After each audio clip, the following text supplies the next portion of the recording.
Hello बच्चों, आज हम आपको kinetic energy of A rotating body के ऊपर कुछ न्यूमेरिकल लगाएंगे और देखेंगे किस तरीके से फार्मूला ड्राइव करते हैं। Kinetic energy of A rotating body का फार्मूला क्या होता है, कैसे बनता है, इसके कुछ न्यूमेरिकल वर्क डन क्या होता है, वर्क डन के ऊपर न्यूमेरिकल बताएंगे और वर्क डन और काइनेटिक एनर्जी में क्या संबंध है ये भी आपको बताएंगे। और हमारे वीडियो में देखते रहिए, अच्छे ढंग से समझाएंगे। और अगर आप नए हैं तो चैनल को सब्सक्राइब कीजिए, कर दीजिए और लाइक कीजिए तथा शेयर कीजिए। अगर पहले से ही देख रहे हैं तो लाइक और शेयर बस कीजिए, क्योंकि इसको लगाने के लिए बड़ा लेबर करना पड़ता है, मेहनत करनी पड़ती है। बच्चों देखिए, फिजिक्स एक ऐसा सब्जेक्ट है जिसमें कि मैथमेटिक्स भी बहुत होती है और फिजिक्स इम्पॉर्टेंट सब्जेक्ट है। इसकी हर आदमी इसको अच्छे ढंग से तैयार करने के लिए मेहनत करनी पड़ती है। ठीक है, अभी देखो हम बताएंगे kinetic energy of rotating body. जो घूमती हुई बॉडी है उसकी काइनेटिक एनर्जी का सूत्र निकालेंगे। काइनेटिक एनर्जी क्या होती है घूमती हुई बॉडी में। मान लीजिए कोई बॉडी है जो इस तरीके रिजिड बॉडी, एक कोई रिजिड बॉडी है, लिखने पहले kinetic energy kinetic energy of A rotating body, of A rotating body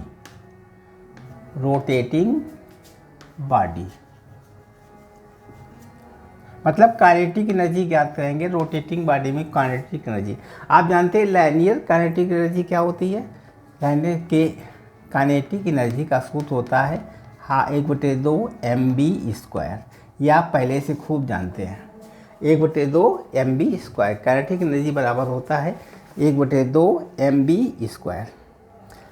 जब कोई वस्तु, कोई यम द्रव्यमान का वस्तु है, b वेग से चल रही है, जब कोई यम पार्टिकल जो है जिसकी वेलोसिटी v है, तो इसमें काइनेटिक एनर्जी कितनी होगी। काइनेटिक एनर्जी होगी 1/2 mv²। ये आप पहले पढ़ चुके हैं। ऐसे रोटेटिंग बॉडी में भी, रोटेटिंग बॉडी आपको पहले बता चुके थे कि लाइनियर और रोटेशनल, यानी रोटेट करने वाली बॉडी, रोटेटिंग में अगर यहाँ पर v होता है तो इसमें क्या होता है, ओमेगा होता है। ये इसमें अगर यस होता है तो इसमें थीटा होता है। ठीक है, इसी तरीके से अगर इसमें यम होता है तो उसमें क्या होता है, मोमेंट ऑफ इनर्शिया होता है। यम की जगह क्या लिखते हैं, मोमेंट ऑफ इनर्शिया। और v की जगह क्या होता है, ओमेगा। b बराबर होता है और संबंध जिसका होता है v बराबर आर ओमेगा। v बराबर आर ओमेगा संबंध होता है। ठीक इसी तरीके से ये जो लिखा हुआ है, ऐसे I का संबंध क्या होता है, mr²। ये I का संबंध होता है। मोमेंट ऑफ इनर्शिया का संबंध होता है मास गुणे r²। अब यहाँ पर काइनेटिक एनर्जी जो रोटेटिंग बॉडी है उसका साथ सूत्र क्या बन जाएगा, 1/2 m की जगह क्या लिखते थे, I, और v की जगह क्या होता है, ओमेगा, I ओमेगा²। ये kinetic energy of A rotating body. ठीक है, तो कहने का मतलब यह है कि लाइनियर काइनेटिक एनर्जी क्या होता है, 12 mv²। और इस रोटेटिंग काइनेटिक एनर्जी सूत्र क्या होता है, 1/2 I ओमेगा²। ठीक है, आइए अब इसको प्रूफ करके बताएंगे कि 1/2 I ओमेगा² कैसे बना। ठीक है, बिगाड़ देना। ठीक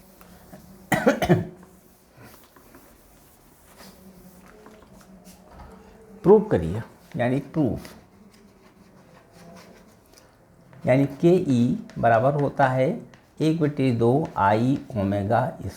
ठीक, इसको अब हम प्रूफ करेंगे। कैसे लगाएंगे, I ओमेगा² कैसे हुआ। जैसे कोई बॉडी है, ये मान लीजिए कोई रिजिड बॉडी है, यहाँ इसको फिक्स करके ये बॉडी जो है तमाम पार्टिकल से मिलकर बनी है। m1 m2 m3 m4 असंख्य पार्टिकल है इसके अंदर, उन सब से मिलकर बनी होती है पार्टिकल में से। तो क्या होता है, असंख्य पार्टिकल से मिलकर बनी होती है ये बॉडी। तो जब असंख्य, मान लीजिए कोई पार्टिकलियम है, मान लीजिए हमने कोई पार्टिकलियम लिया M1 और M2, यहाँ पर मैंने ले लिया, मान लीजिए 3 पार्टिकल ले ले M3। इस बॉडी में M1 M2 M3 3 पार्टिकल मान लीजिए ले लिए। अब इस बॉडी को रोटेट कराएंगे, ये एक्स मान करके रोटेट कराएंगे, तो क्या होगा, यहाँ पर ये B बेग, B1 बेग इधर होगा, जब इस पार्टिकल का बेग इधर हो जाएगा। और ये पार्टिकल मान लीजिए ये रखा है M1, R डिस्टेंस पर रखा है, R1 डिस्टेंस, कोई पार्टिकल M1 रखा हुआ R1 डिस्टेंस, तो क्या होगा, V1 वेलोसिटी इधर हो जाएगी। ऐसे ही M2 में भी हो जाएगा, M2 R2 हो जाएगा, यहाँ पर भी हमने B2 वेलोसिटी डाल दिया। ऐसे ही B3, ऐसे तमाम पार्टिकल्स हैं, सब में ऐसा कर सकते हैं। तो इसकी मान लीजिए पार्टिकल जो एक ये पार्टिकल रखा है M1 पार्टिकल ही है, इसकी काइनेटिक एनर्जी कितनी होगी, काइनेटिक एनर्जी बराबर हो जाएगी 1/2 M1 V1 स्क्वायर। इसकी इसकी होगी, चूँकि V1 बेग से जा रहा है M1 पार्टिकल, तो इस पार्टिकल M1 का, या ये पार्टिकल M1 है, इसकी काइनेटिक एनर्जी कितनी होगी, half MB square, half M1B square. इस एक पार्टिकल की काइनेटिक एनर्जी होगी 1/2 M1 V1 स्क्वायर। ऐसे इसकी पार्टिकल की काइनेटिक एनर्जी निकाल सकते हैं, काइनेटिक एनर्जी बराबर हो जाएगी 1/2 M2 B2 स्क्वायर। ऐसे तीसरे निकाल सकते थे, काइनेटिक एनर्जी बराबर 1/2 M3 V3 स्क्वायर। ऐसे n तक निकाल सकते थे, 1/2 MN BN स्क्वायर। ठीक है, इस तरीके से काइनेटिक एनर्जी जाते हैं। अब देखिए रोटेशनल मोशन में अभी पीछे निकाल चुके थे V बराबर R ओमेगा, V बराबर R ओमेगा। अब देखिए ओमेगा जो होता है वो कांस्टेंट रहेगा, क्योंकि थीटा एंगल पर जितना एंगल यहाँ होगा, ये जितना भी घूमेगा, मतलब उसका omega d theta upon dt, यानी ओमेगा जो है कांस्टेंट रहेगा, d थीटा अपान dt। ये बेग है, t समय में जितना ये घूमेगा, t समय में जितना ये घूमेगा, जितने भी पार्टिकल हैं उनका औसत बेग होगा d थीटा अपान dt। तो v बराबर r ओमेगा इसमें भी लिख देंगे, तो क्या हो जाएगा, v बराबर 1/2 M1 R1 स्क्वायर ओमेगा। यहाँ पर R1 square omega, omega constant रहेगा, सब में ओमेगा बराबर रहेगा, इसका भी इतना हो जाएगा 1/2 M2 R2 स्क्वायर ओमेगा। ऐसे इसमें हो जाएगा 1/2 M3 R3 स्क्वायर ओमेगा। ऐसे इसमें हो जाएगा 1/2 M4 MN RN square omega. ये सारी पार्टिकल के मोमेंट, ये काइनेटिक एनर्जी हमने। अब सारी काइनेटिक एनर्जी सबका जोड़ करके एक टोटल काइनेटिक एनर्जी बन जाएगी। टोटल काइनेटिक एनर्जी निकाल लीजिए, ठीक। अब kinetic energy, total kinetic energy कितनी हो जाए प्रत्येक पार्टिकल की, टोटल काइनेटिक एनर्जी प्रत्येक पार्टिकल कितनी हो जाएगी, हाफ। देखिए v सब में बराबर है तो v कॉमन आ जाएगा, तो ये अंदर 1/2 भी बाहर आ जाएगा, 1/2 यानी M1 R1 square plus M2 R2 square plus M3 R3 square plus dash plus MN RN square. ठीक है, और इंटू ओमेगा स्क्वायर। ओमेगा हमने कॉमन ले लिया सब में, ओमेगा कॉमन लेने की ये बन गया। अब आप देखते हैं कि आपने पढ़ा है पिछले वीडियो में कि मोमेंट ऑफ इनर्शिया बराबर किसके होता है। मोमेंट ऑफ इनर्शिया I बराबर होता है M1 R1 square plus M2 R2 square plus M3 R3 square plus dash MN RN square. ये मोमेंट ऑफ इनर्शिया का सूत्र है, पिछले वीडियो में बता चुके मोमेंट ऑफ इनर्शिया क्या होता है। अब इसमें काइनेटिक एनर्जी लिख सकते हैं मान रख करके 1/2, ये सब मोमेंट ऑफ इनर्शिया I बराबर हो जाएगा, I और ये ओमेगा स्क्वायर। देखिए ये काइनेटिक एनर्जी का सूत्र हमने प्रूफ कर दिया, 1/2 I ओमेगा स्क्वायर। ठीक, उतार लीजिए, स्पेस को बिगाड़ दें।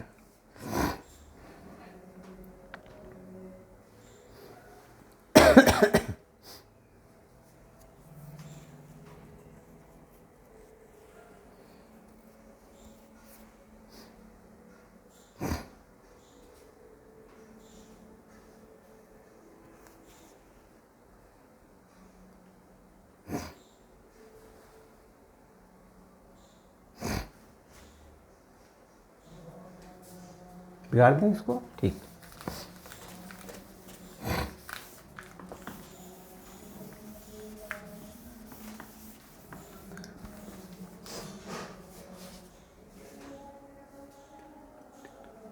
अब निकालेंगे, दूसरा सूत्र है वर्क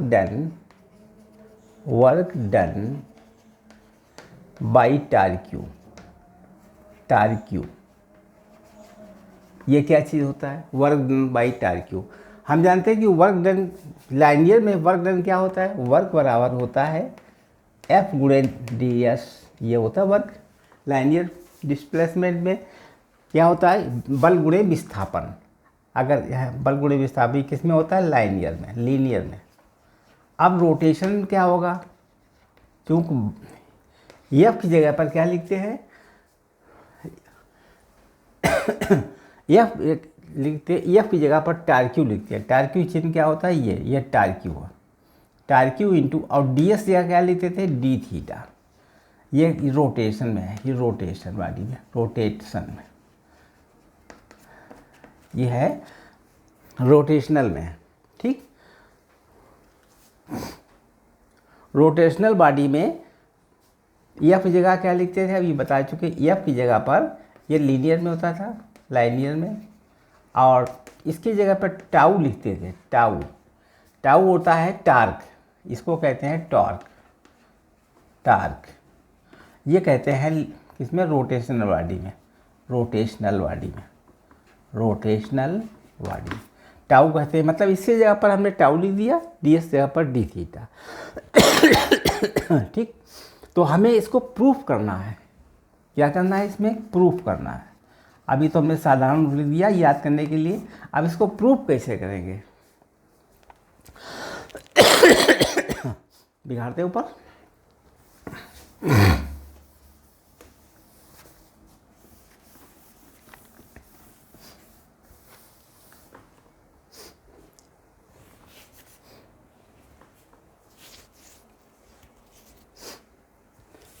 वर्क डन बराबर होता है टार क्यू डी थीटा। ये चिन्ह, ये टार क्यू है, ये क्या कहलाता है? Torque. ठीक, और डी थीटा क्या है? डिस्प्लेसमेंट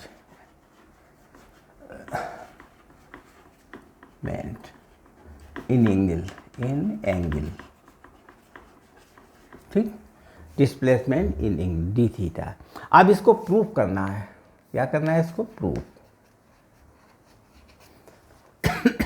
मान लीजिए एक बॉडी है इस प्रकार से, ये एक रोटेटिंग बॉडी है, किस तरीके से बॉडी बनी है। ठीक, यहाँ फिक्स कर दिया हमने, और कोई डिस्टेंस r डिस्टेंस पर कोई बिंदु है, ये यहाँ पर मास यम रखा हुआ। मान लीजिए पार्टिकल, एक पार्टिकल ले रहे हैं, इसमें बहुत से पार्टिकल होते हैं, इस बॉडी में बहुत से पार्टिकल हैं, उसका कोई एक पार्टिकल ले लिया जिसका द्रव्यमान कितना है? m, उसका मास कितना है? m मास का पार्टिकल है, और ये इसके ऊपर हमने एक फोर्स लगा दिया, F फोर्स लगा दिया। इधर फोर्स ना लगा करके हमने तिरछा फोर्स लगा दिया, मतलब एंगल पर लगा दिया फोर्स। कितना फोर्स लगा दिया? F फोर्स लगा दिया। F फोर्स लगाने से इसमें डिस्प्लेसमेंट हुआ। जैसे बॉडी को रोटेट कराएंगे तो रोटेट कराने में क्या होगा? ds एक डिस्प्लेसमेंट होगा। इस तरीके से जब हम बॉडी को रोटेट कराएंगे तो एक डिस्प्लेसमेंट ये होगा इस तरीके से। ये r है ना, ये r है, तो जब बॉडी रोटेट करेगी तो यहाँ पर ये आर्क में चाप बनेगा, और चूंकि ये बहुत छोटा एंगल है, मान लीजिए ये छोटा एंगल है, ये डी थीटा बहुत छोटा एंगल है, बहुत छोटा एंगल डी थीटा है, तो बॉडी क्या होगी यहाँ पर रोटेट करेगी, तो ये आर्क होगा, ये डी थीटा है। ठीक, तो ये कितना डिस्टेंस, इसका आर्क कितना बड़ा हुआ, अलग बना दें चित्र इसका। तो इसका चित्र बनाने में देखिए यहाँ पर बनाया है हमने, इसको अलग बना के दिखा रहे हैं। यहाँ पर ओ बिंदु है, यहाँ से डिस्टेंस आर, और ये हमने एफ लगाया इधर पर। तो क्या हुआ, ये पिंड जो है जब रोटेट करेगा तो ये पॉइंट हमारा यहाँ पहुँचेगा, इस तरीके से पहुँचेगा। यहाँ पर ये डी एस है, और ये एक एंगल मान लीजिए अल्फ़ा है। जब हमने अल्फ़ा है तो यहाँ से यहाँ तक का रोटेट, ये डिस्टेंस भी कितना हो जाएगा, ये एक एंगल डी थीटा है।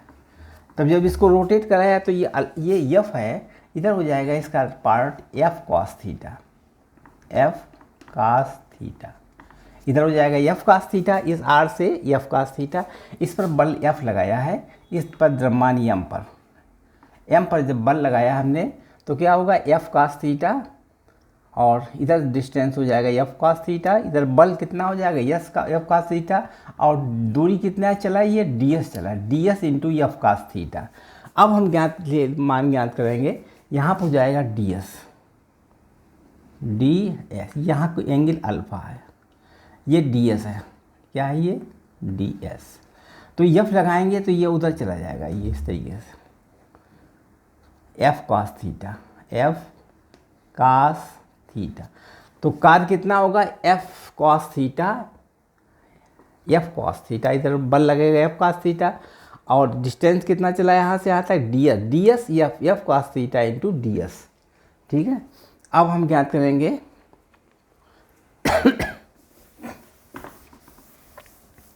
क्या करेंगे, देखिए, तुम जानते हो कि W बराबर क्या होता है, W बराबर कार बराबर होता है बल गुणे विस्थापन, F into D S, F into S cos theta, ये होता है कार बराबर। वर्क बराबर क्या होता है, एफ एस कॉस थीटा। पहले लाइनियर में देखते थे, ये किस में देखते थे, लाइनियर में। आप जानते हैं लाइनियर में क्या होता था, एफ एस कॉस थीटा। अब देखो यहाँ पर हम एक पार्टिकल ले रहे हैं जिसका पार्टिकल द्रव्यमान m1 है, एक पार्टिकल का ले रहे हैं, तो यहाँ एक पार्टिकल ले रहे, छोटा सा होगा वर्क, क्योंकि छोटा सा कोण है, छोटा सा कोण होने पर वर्क होगा। अब एफ एस कॉस थीटा, तो एफ यहाँ लिखेंगे D S into cos alpha. इस पार्टिकल के ले रहे हैं, इस पार्टिकल का ले रहे हैं, यहाँ से यहाँ तक का डिस्टेंस डी एस है। जब अल्फ़ा एंगल पर हमने फोर्स लगाया था तो कितना डी एस डिस्प्लेसमेंट हुआ, तो इस साइड में कितना लगेगा, एफ कॉस थीटा। तो यहाँ लिखेंगे डी डब्ल्यू बराबर F cos theta cos alpha, मतलब थीटा की जगह अल्फ़ा हो, cos alpha into D S. ठीक है, इतना हो जाएगा डी डब्ल्यू बराबर, इसके ऊपर किया गया कार्य कितना होगा, F cos theta, F cos theta, यहाँ पर F cos alpha not cos theta. ये अल्फ़ा है तो इसका कंपोनेंट क्या होगा, एफ कॉस अल्फ़ा, इधर होगा F sine alpha. F cos alpha से काम होगा F cos alpha into D S, उसमें कितना डिस्प्लेसमेंट हुआ, डी एस डिस्प्लेसमेंट हुआ, मतलब इस पर डिस्प्लेसमेंट हुआ डी एस, और कितना फोर्स लगा, एफ कॉस अल्फ़ा, यानी फोर्स इंटू डिस्टेंस बराबर होता है कार्य। ठीक है, अब देखिए इसमें क्या काम करेंगे, डी डब्ल्यू यानी डब्ल्यू निकाल लीजिए, डब्ल्यू बराबर इसका इंटीग्रेट कर लीजिए F cos alpha into D S. अब डी एस बराबर किसके होता है, ये देखिए डी एस है, या ये डी एस है, डी एस बराबर होगा R D theta, D S बराबर होगा आर डी थीटा। आप समझ गए, डी एस बराबर क्या होगा, आर डी थीटा। अब कार्य कितना हो जाएगा, डब्ल्यू बराबर F cos alpha into R theta. अब एफ कॉस अल्फ़ा क्या है, ये परपेंडिकुलर है आर का परपेंडिकुलर है, आर का क्या है, आर और एफ के बीच, आर का परपेंडिकुलर है एफ कॉस अल्फ़ा। तो ये लाइन लिख देंगे एफ, ये कैसा है, परपेंडिकुलर है आर के इंटू डी थीटा।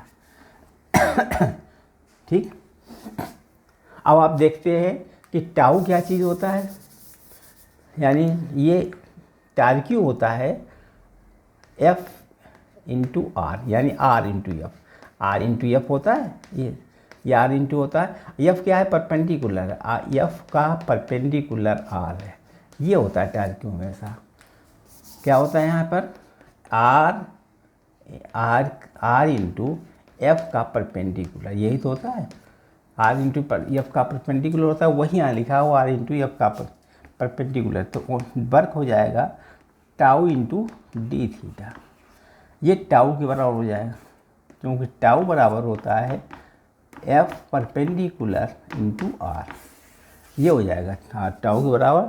तो सूत्र सिद्ध हो गया, टाउ बराबर होता है डब्ल्यू बराबर टाउ इंटू डी थीटा। ठीक, यही हमारा वर्क डन हो गया।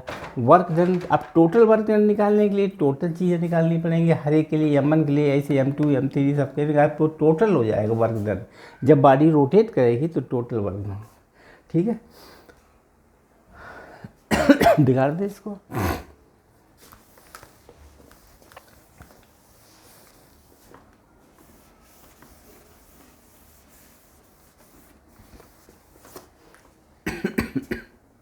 अब इसके ऊपर कुछ न्यूमेरिकल्स बताएंगे। न्यूमेरिकल देख लिए कौन कौन से हैं।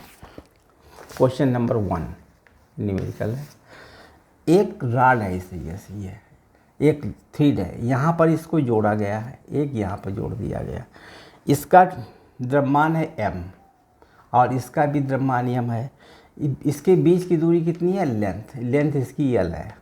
ठीक, और इसके सेंटर पर बिल्कुल बीचों बीच में यहाँ से इसको ओमेगा से रोटेट करा दिया गया, ओमेगा से रोटेट करा दिया।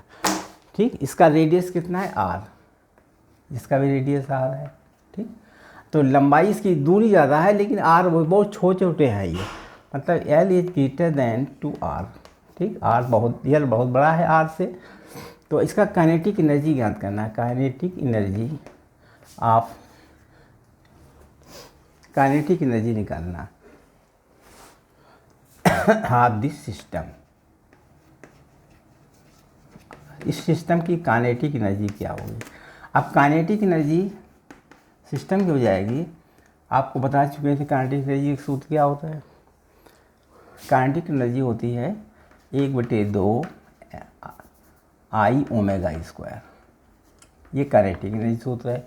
1/2 I omega square, I moment of inertia, इसकी मोमेंट ऑफ इनर्शिया आई है और इसकी भी मोमेंट ऑफ इनर्शिया आई है, इसकी निकाल लेंगे। इसकी दोनों सेम मास के हैं, इसके मतलब मोमेंट ऑफ इनर्शिया इसकी दूनी हो जाएगी, यानी काइनेटिक एनर्जी बराबर 1/2 यानी इसका 2I हो जाएगा, 2I इंटू ओमेगा स्क्वायर। ठीक, दो हैं मास, एक ये रखा हुआ है, दोनों की आई जुड़ जाएगी तो 2I हो जाएगा। तो काइनेटिक एनर्जी बराबर 1/2 इंटू 2, आई बराबर किसका होता है, आई बराबर होता है mr स्क्वायर, m अब r कितनी यहाँ से यहाँ तक, एक इसकी काइनेटिक, इसकी मोमेंट ऑफ इनर्शिया हो जाएगी L/2 का होल स्क्वायर, mr स्क्वायर होता है, आई बराबर होता है L/2 का whole square into omega square. ठीक, हल कर दीजिए, काइनेटिक एनर्जी बराबर 2 से 2 कट गया तो क्या बन गया 1/4 ml स्क्वायर ओमेगा स्क्वायर, ये काइनेटिक एनर्जी आ गई। ठीक, 1/4 ml स्क्वायर ओमेगा स्क्वायर। तो लीजिए क्वेश्चन नंबर 1 क्या था, इसमें देखिए 2 पार्टिकल रखे हैं, यहाँ पर इसकी रेडियस r है, इसकी रेडियस r है, 2 रखे हैं और ये बीच से यहाँ सेंटर से इसको घुमाया गया।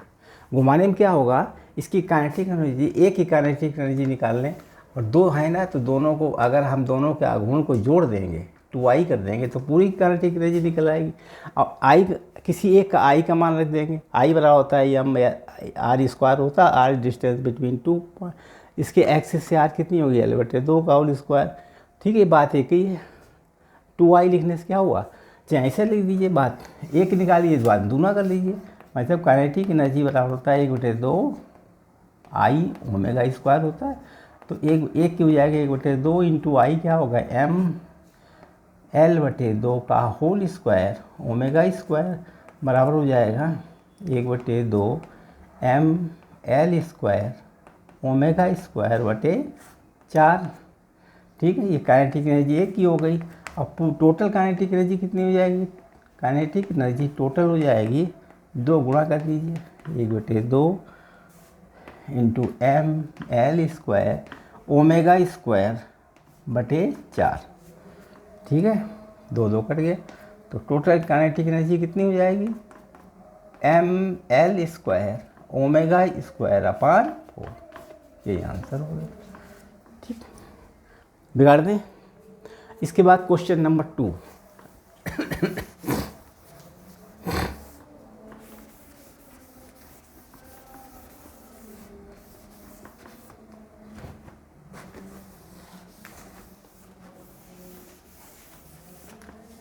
क्वेश्चन नंबर 2 है, एक ये लेमिना है। क्वेश्चन नंबर 2 ये है स्क्वायर टाइप, ये स्क्वायर है। अब यहाँ से ये रोटेट कराया गया, ये रोटेट करा, अक्स है, ये एक्सिस पर रोटेट कराया।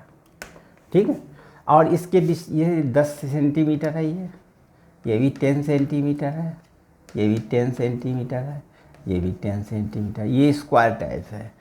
अब इसमें क्या ज्ञात करना है, काइनेटिक एनर्जी। काइनेटिक एनर्जी बराबर क्वेश्चन, रोटेट करने पे काइनेटिक एनर्जी कितनी होगी।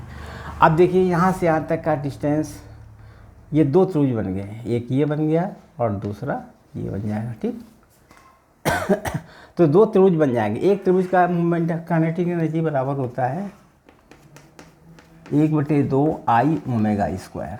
तो पहले इसकी एक निकाल लें, इसकी आई निकालें, मतलब ये वाला पार्ट, ये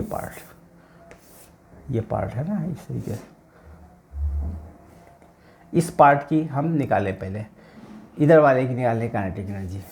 तो 1/I बराबर होता है, एक निकालना है 1/2। इसका मोमेंट ऑफ इनर्शिया कैसे निकालते थे, पहले बता चुके थे, mh² अपान 6।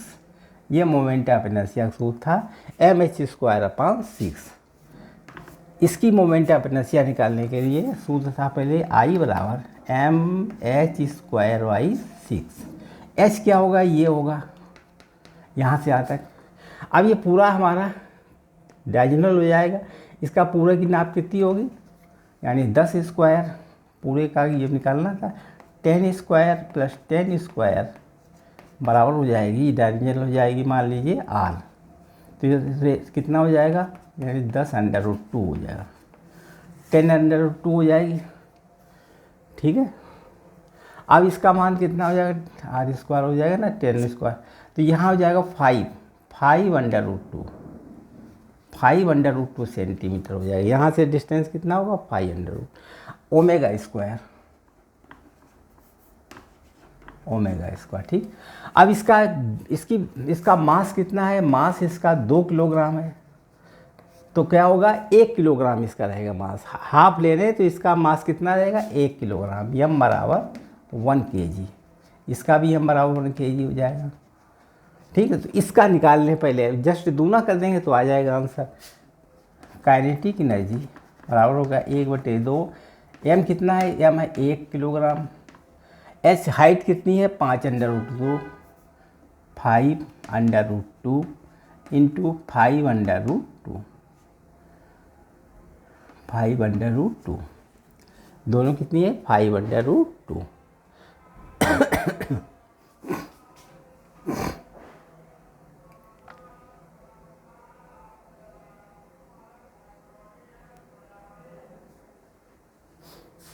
ठीक है, 1 किलोग्राम ही है, 502 अपान 6, क्योंकि सेंटीमीटर में इसलिए 100 लिखना पड़ेगा, 100 इंटू ओमेगा²।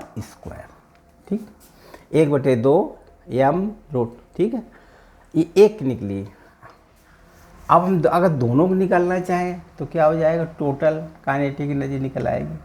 टोटल कितनी हो जाएगी, 1/2 यानी 2 इंटू 1/2, 1 इंटू 5√2 इंटू 5√2 अपान 6 इंटू 100 इंटू 100 ओमेगा²। अब ओमेगा² का मान और रखना पड़ेगा। ये तो काइनेटिक एनर्जी का पूरा फार्मूला हो गया, मान रख दिया आपने। इसका हमने मोमेंट ऑफ इनर्शिया केवल निकाल पाया, इसका दूना कर दिया तो ये आ गया। इसमें अगर ओमेगा का मान रख दें तो आंसर कंप्लीट हो जाएगा। इधर बिगाड़ दें।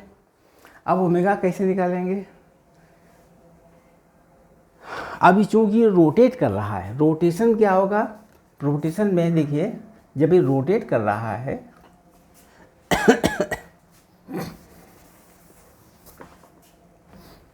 ये रोटेट कर रहा है, रोटेशन में ओमेगा इनिशियल बराबर 0 हो जाएगा और ओमेगा फाइनल बराबर, ओमेगा फाइनल निकालना है, यानी ओमेगा फाइनल जैसे v बराबर u प्लस ए टी होता है, v बराबर u प्लस ए टी, ऐसे ओमेगा फाइनल बराबर omega initial plus alpha T. ठीक है, अल्फ़ा टी।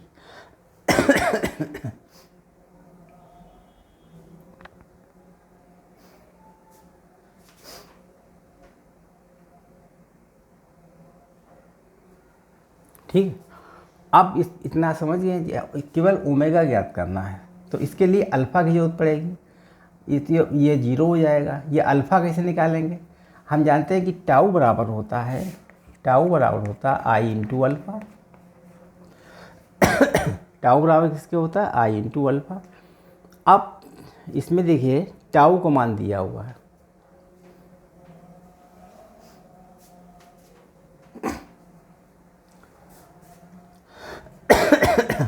और ये इससे हम निकालेंगे। पहले टाउ बराबर होता है आई इंटू अल्फ़ा, तो इसके मतलब हमें आई भी ज्ञात करनी पड़ेगी, तो अल्फ़ा तभी निकल पाएगा। टाउ का मान दिया हुआ क्वेश्चन में 0.1 दिया हुआ, 0.1 न्यूटन मीटर दिया हुआ, ये 0.1 दिया हुआ, इसका मान दिया हुआ। अल्फ़ा तभी निकलेगा जब आई पता हो। आई ये देखो रखा हुआ है, आई का मान इससे निकाल सकते थे, क्योंकि आई बराबर 1/2 आई, ये आई का मान mh² अपॉन 6। ठीक, चलो यहाँ से आई निकल आएगा ना, तो काइनेटिक एनर्जी बराबर 2 इंटू 1/2। ठीक, इतने का आई निकाल कैलकुलेशन कर लीजिए, तो देखिए यहाँ पर कट जाएगा 25 चक्कू 25 दूनी 50 हो जाएगा, 25 25 दूनी 50, 50 से 2 का 50 दूनी 100 आ जाएगा। तो कितना हो गया यहाँ पर 1/2, यानी 2 है ना, दोनों का आई मिला कितना हो जाएगा, यानी 2 से 2 कट जाएगा, तो 1/6 दूनी 1200 आ गया ओमेगा स्क्वायर। तो इसमें आई निकलेगा, अब इसमें दोनों को मिला के आई कितना हो जाएगा 1/600 हो जाएगा। तो यहाँ पर लिख देंगे 1/600, यानी टाउ का मान दिया 0.1 बराबर 1/600 इंटू अल्फ़ा, तो अल्फ़ा निकल आएगा, अल्फ़ा ये 60 आ जाएगा।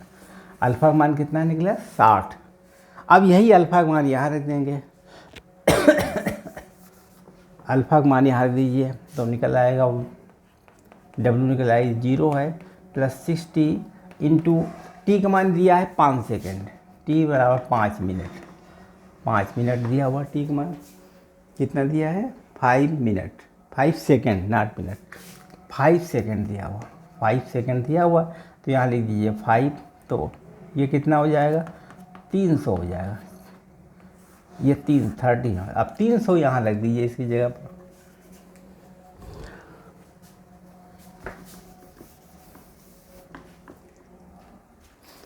काइनेटिक एनर्जी बराबर 2 इंटू 1/2 इंटू 1/1200 इंटू 300 इंटू 300। ठीक, अब हल कर दीजिए, मान रख दीजिएगा, 2 से 2 कट गया, 0 0 कट गया, 3 से 0 0 कट गया, तो 4 12 हो गया। ठीक, 4 से काट दीजिए, 4 7 28, 4 5 20, 75 आ गया। काइनेटिक एनर्जी कितनी निकली है? काइनेटिक एनर्जी आपकी आ गई 75 जूल।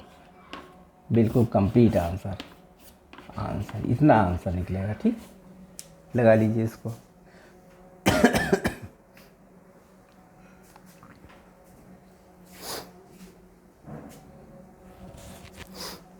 बिगाड़ दे इसको।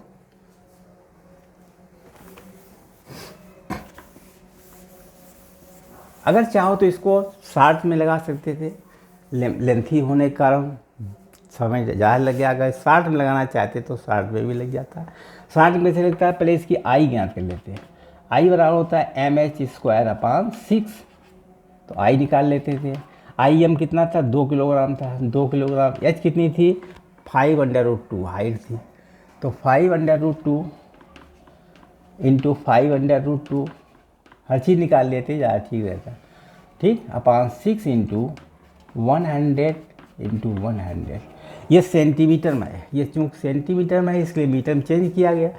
ठीक है, आई निकल आएगी। आई बराबर हो गया, यहाँ पर यम का मान 2 नहीं रखा जाएगा, यम का मान 1 रखा जाएगा, क्योंकि 1 किलोग्राम है ना। यम का मान कितना है, 1 किलोग्राम। अच्छा, 1 किलोग्राम है इसलिए इसका मान हो गया 25 दूनी 50, 50 दूनी 100, तो 1 बटा कितना होगा, 6 दूनी 1200। ये निकला आई का मान। ये मोमेंट ऑफ इनर्शिया 1/1200 आ गई।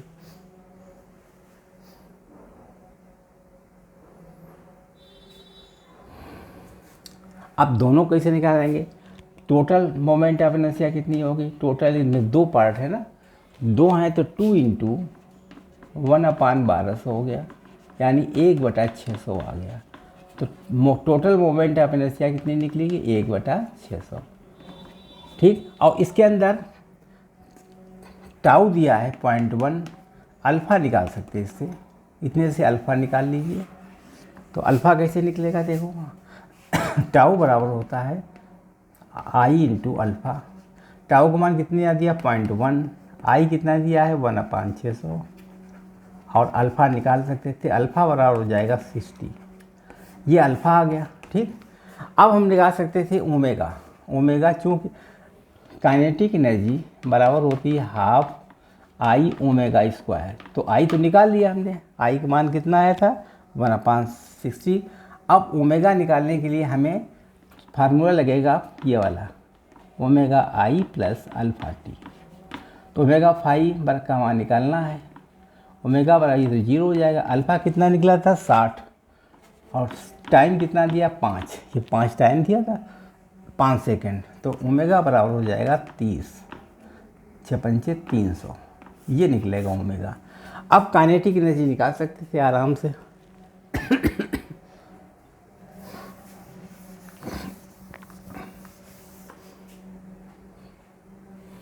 काइनेटिक एनर्जी बराबर 1/2 आई ओमेगा²। तो 1/2 आई कितना निकाला था, 1/600। ओमेगा यहाँ कितना था 300, 300 इंटू 300, काट दीजिए, 0 0 कट गए, 3 दूनी 6, यहाँ पर कितना आएगा 150।